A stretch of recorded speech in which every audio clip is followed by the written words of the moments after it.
За манай хүн намаас эрчим хүчний сайдтай болсон. Жигүүл 2027 бол 28 онд нөгөө экспортод бага эрчим хүч гаргана гэдэг танаа намын дарга нэг яриадсан те. Тэр маань юу болж байгаа? Нэгт асуул. Хоёр дахь юм бол энэ 21 аймаг 9 дүүргийн хороогоороо сумаараа хэдийн хэмжээний киловатт хэрэгжилж чинь тэр тооцоог сонсчмоор байна. Бидний дархмал их усүргээд ярьсан. Тоогоо бүрэн гаргаж чаддгүй. Энэ жожил сүрэн сайд байхад хүртэл би асууж ирсэн. Одоо энэ дэр дандаа нэг юм ерөнхий юм. Тэгэхээр 21 аймаг 9 дүүргээр иргэдийн эрчим хүчний хэрэглээ 1, аж ахуй нэгжийн эрчим хүчний хэрэглээ 2, уул уурхайн салбарын эрчим хүчний хэрэглээ 3. Энэ 3 дээр хэрэглээ нэг хэд төрж ийн асууж байна. 2 их юм бол үн тарифыг тодорхой болох хэрэгтэй. Иргэд хэдээр хэрэглэж байгаа, аж ахуй нэгж хэдээр хэрэглэж байгаа, уул уурхайн салбар хэдээр хэрэглэж байгаа. Тэгээд үнэ дундаж үнэ гаргаж ирээд хэдүүлээ ярья. Тэгэхгүй бол одоо нэг л их хямдхан эрчим хүч хэрэглэж байгаа юм шиг нэг баахан хүмүүс рүү мессеж явуулдаг. Тэг яг амьдрал дээр тэр аж ахуй нэгжүүд ч наад эрчим хүчний салбарын чинь үнийн өсөлтөнд бараа бүтээгдэхүүнээ үйлдвэрлэж чадахгүй. Гадна дотны зах зээлтэй өрсөлдөхөөр өртгөн өндөр болчиход үйлдвэрүү зогсож штэ. За энэ дээр хариулт авчи. За дараагийнх нь та одоо сайд болсноос хойш яг юу хийвэ? Таны өгж байгаа мэдээллээр бол одоо энэ чинь үйлчлэлтийн бэлтгэл ажил өмнөх оныхоос 2% бүр ингээ хоцрогдолтой явж байна гэж. Тэр жожил сүрэн сайд чинь тухайн үед байхдаа бид нар хийх гэдэг ингээл гэсэн таа чаа авчих юм бол баг бүгдийг нь болгоол эрчим хүчээ экспортлол танаахан жаална гэдэг хэлээсэн. Одоо нөгөө алах юм чинь бүр үйлчлэлтийн бэлтгэл ажил нь 2% хоцорсон явж байгаа юм. Энэ ямар учир шалтгааны улмаас 2% хоцроод байгаа. За эрчим хүчний экспортын асуудал түрүүн би дурдсан. Эрчим хүчний экспорт бол Монгол улсын хөгжлийн тэр дотор эрчим хүчний салбарын хөгжлийн сэргэлтийн үндсэн чиглэл гарцаагүй нэг барих ёстой бодлого стратеги мөн энэ чиглэлээр ажиллаад явж байна. Эрчим хүчний шилжилтийн стратегид оруулсан байгаа. Эрчим хүчний экспорт гэдгийг зөвхөн цахилгаан станц бариад шугам татаад цахилгаан дамжуулах тухай ярихгүй. Энэ дээр улс төрөгчийн стратеги байх ёстой. Одоо улс төрөгчийн эрчим хүчийг хөгжүүлэх ёстой. Аммиак, аммониа руу хэлбэрж тээвэрлэдэг энэ бус нутгийн хэмжээний угаасаа ирээдүйг харсан бодлого нь тэгж явж байна. Гуравт нь эрчим хүчний өртөгдөр суурилсан хөнгөн цагаан дата центр ийм аж үйлдвэрийн паркийг хөгжүүлэх нь Монгол улсын эрчим хүчний экспортын бодлогын нэг хэсэг юм аа. Тэгээ энэ бол энэ цогц ажил. Тэгээд нэг амьсгаагаар ухсхийгээд хийждэг ажил биш гэдгийг та хэрхүүс ойлгож байгаа. Тийм болохоор энэ чиглэлээр ажиллаж байгаа. Бас тэгээд гишүүдээс энэ дээр санал бодлогын дэмжлэг авч ажилланаа. За энэ бол шууд ингээд хэлдэг зүйл бас биш. Очоод гişүнэ.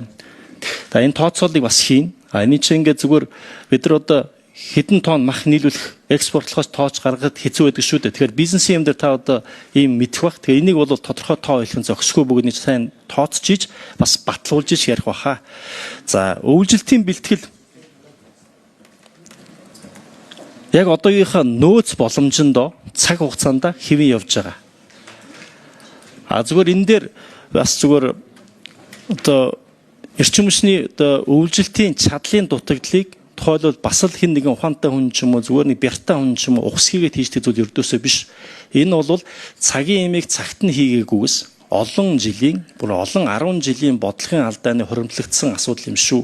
Тэгэхээр энэ дээр бид нар хэн нэгнийг буруутгахтай биш. Одоо яах юм гэдгээ ажил хэрэгчээр тооцоо судалгаан дээр үндэслээд бас улс төрийн зорилготойгоор алхмуудаа хурдан хийх ёстой юм аа. Тийм болохоор бид нар иж бүрэн 139 гэсэн бодлого гаргаад ажиллаж байгаа. Эрчим хүчний зохицуулах хорооны дарга Төвшин Чулуун. За үн тарифын хувьд бол 2024 онд бид үн тарифыг бол нэмэгдүүлсэн. За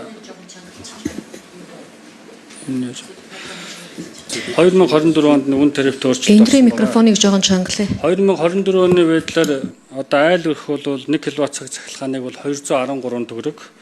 За аж ахуй нэгж байгууллага бол 280 төгрөг. За уул уурхай бол 338 төгрөгөөр ингээд дундаж өнө бол 280 төгрөг болсон. Ямар ч 24 оны байдлаар бол бид өртөгт нь хүргэсэн. За одоо сая бол сүүлд айл өрхийн цахилгааны тарифыг бол айл өрх аж ахуй нэгж байгууллагын цахилгааны тарифыг бол 5%-аар, за төсвийн байгууллагын тарифыг бол 10%-аар, за уул уурхай ангиллын тарифыг бол 15%-аар нэмсэн. За 213 төгрөг нь бол 224 төгрөг болсон айл өрхийх. Аж ахуйн нэгж байгууллагын 280 төгрөг нь бол 307 төгрөг болсон. За уул уурхайх бол 338 төгрөг нь бол 389 төгрөг болсон. Тэгээд дундаж нь бол 304 төгрөг болсон байна. Диспетчерийн үндэсний төвөөс амарлсан байна. За ер нь баруун бүсийн элчин хүчний систем бол 2025 онд 165 сая кВт-цаг элчин хүч хэрэгжилжүүлсэн. 26 оны төлөвлөгөөгөр бол 171 сая кВт-цаг хүрнэ. Өнгөрсөн үеийнхээс 3.6% өсөлттэй гарна. Төвийн бүсийн нэгдсэн сүлжээн дээр бол 4 тэрбум 897 сая кВт-цаг элчин хүч 25 онд хэрэгжилжсэн бол 26 оны их ачаалалд бол 5 тэрбум 237 кВт-цаг элчин хүч өсөлт нь 6.9% өснө. Дорнод бүсийн элчин хүчний системд бол 219 сая кВт-цаг элчин хүч 25 онд хэрэгжилжсэн бол энэ жил бол 232 сая кВт-цаг элчин хүч хүрнэ.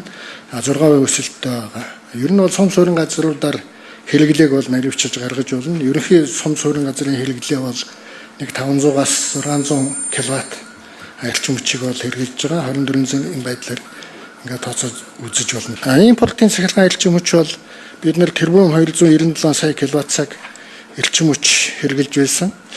Одоо 26 онд бол тэрбум 381 сая кВт-цаг элчин хүчний хэрэглээ бол гарнаа. Энийг бол за ингэж хэрэглээний өсөлтийн тухайд ингэж хариулах байна. Эрчим хүчний яамны бодлогын газрын дарганы төвшин. За эрчим хүчний экспортын хувьд бол засгийн газрын үйл ажиллагааны хөтөлбөр 5 жилийн үндсэн чиглэлээр бол бас эрчим хүчний экспортыг эхлүүлнэ гэж бол дурдсан байгаа. За гадаадын хөрөнгө оруулалтыг бол татах замаар эхлүүлнэ. За хариуцах нь бол шадар сайдын ажлын алба эрчим хүчний яам бол хамтран хэрэгжүүлэгчээр ингээд орохоор тусгацсан байгаа. Тэгээ бид нар яг ийм л тоотой байгаа. Жил болгоныг юм бөөрөнх юм ярьдаг. Жил болгон орж ирэн гоё юм ярьдаг. Түрүү жил энэ автоматын тарифын тоолрын систем ярьж исэн. Одоо дахиад орж ирж байна.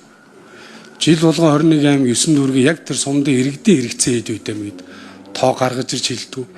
Ерөнхийн нэг баруун бүсийн тэдэн сая төвийн бүс дээр тийдгээд нэг ийм тоо яриад. Тэгэхээр нөгөө хэрэгцээгээ тодорхойлж чадаагүй гэж яаж шийдвэр гаргах гэдэг. Эрчим хүчний салбараа бид нар либералчлыг гэж яриад идэг. Иргэд аж ахуй нэгж төрийн бодлого энэ гурав нийлжээ цаашаа энэ эрчим хүчний салбар ч өөр ингэсэн тусгаар тогтнол олно. Түүнээс бол олж чадахгүй. Эрчим хүчний тухай хуулиараа иргэн болгонд нэг 20 кВт эрчим хүчнийг үйлдвэрлэх одоо бололцоо боломж нь гарсан. Энийг үлгэр дуурайл болоод нэг сумн дээр юм нэг хорон дээр хийж үзүүлээч. Манлайлалаа харуул яам. 1 минутаа нэмээд авчих үрэн чи дарга. 1 минут нэмж өгье. Бодлогын манлайлалаа харуулах хэрэгтэй байна. Орж ирэхээр дандаа мөнгө нэхэж суудаг.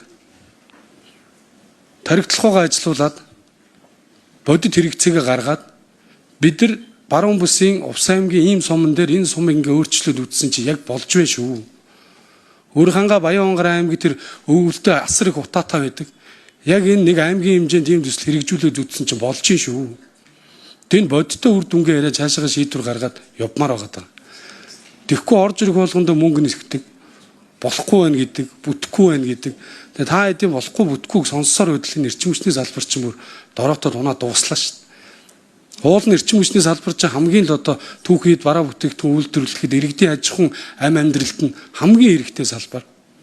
Тэн дээр бодиттой шийдвэр гаргад явж чадахгүй. Ийм байдалтай танаа салбар байгаа. Тэгээд эрчим хүчээ экспортлохыг одоо найдлаа сайдад хүсье. Үг чинь үнэн байх болтугай.